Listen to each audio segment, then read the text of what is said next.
Hi everyone, I'm Ankan Dey, a third year engineering physics student at IIT Roorkee, and I'll be demonstrating the Lvdt experiment. Let us look at the apparatus for this experiment. First, we have a mechanical unit with a displacement scale for the provision of fine movement of the core. Then we have an Lvdt main unit which contains a signal amplifier, a demodulator, and a carrier source. Then we have a cathode ray oscilloscope to measure the modulated output. So we have an Lvdt main unit for the demodulated output, the mechanical unit to measure the displacement attached with a displacement scale, and a CRO for modulated output. Let us now look at the theory of the Lvdt experiment.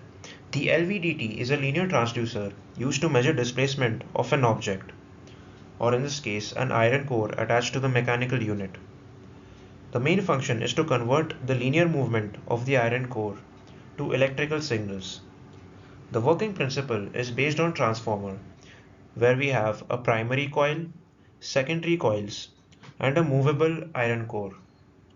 An AC current is passed through the primary coil, which generates a changing magnetic flux.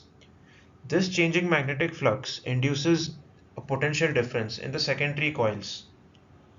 The two output voltages on the secondary coils have opposite polarities.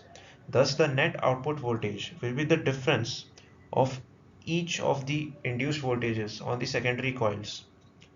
When the iron core is displaced from its equilibrium position, it causes a magnetic asymmetry, thus giving us a non-zero net output voltage from the secondary coils. Demodulation process. The modulator signal from the secondary coils is fed to a multiplier along with a carrier wave in order to amplify the modulated signal.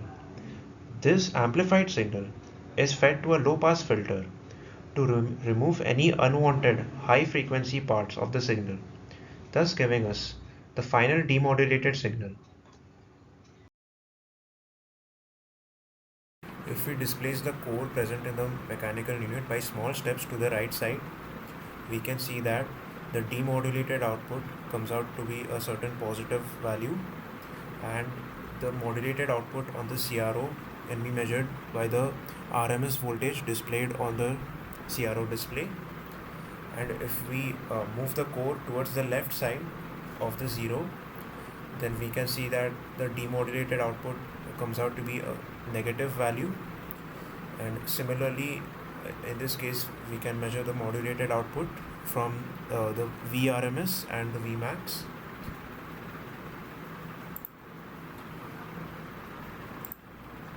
These are the observations taken from the Lvdt experiment, where we have the displacement in centimeters, the modulated output in volts, and the demodulated output in millivolts. This is the graph plotted for the modulated output. We can see that the graph is almost symmetric about x equal to 0, and there is some residual voltage at zero displacement. This is the graph plotted for the demodulated output. We can see that for negative values of x, we have a negative voltage reading, and for positive values, we have a positive voltage reading. Precautions. Readings should be taken at small steps of displacement. For slight fluctuations, take the average value for the modulated output and the demodulated output. Make sure the electric components are connected well. Innovative idea. LVDTs can also be used for force measurement. Consider a simple weighing system where the movable core is attached to the weighing plate and a spring is also attached to the weighing plate.